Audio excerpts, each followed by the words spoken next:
Hi, it's me again with Corel Draw Tips and Tricks, and this is another free macro from Eskimo called Match Vectors. And let's say you have a bunch of objects on your page. They say this box is 5 by 5, and you have a star that's 3.4 and 4.5, and you want them to grow. This would be really cool if you had just the same shape also, but I think there is actually a macro already to do that. So these are different objects. So we're just going to take and I'm going to have a link to this macro. It's free. And I'm going to take a 2-point line and I'm going to basically put a line there. Now I've got allow multiple vectors, target vector. I don't really 100%. I've just started playing with this. I've got delete source, delete target vectors. And I'm going to make that line.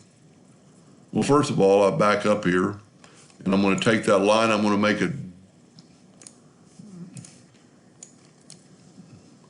let me make a duplicate of that line. And then I'm going to change it from 5 inches to 10 inches and hit apply. Now I'm going to select all my objects and I'm going to match the vectors. And they grew from, well, let's back up here. Let's see what is this box? It is 2.5.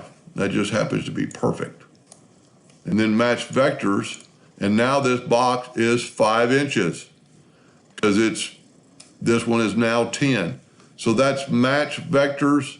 It's really powerful. I haven't even touched the surface. There's a bunch of stuff in here that I'm gonna have to do some reading up on to work. But it's pretty cool and pretty easy.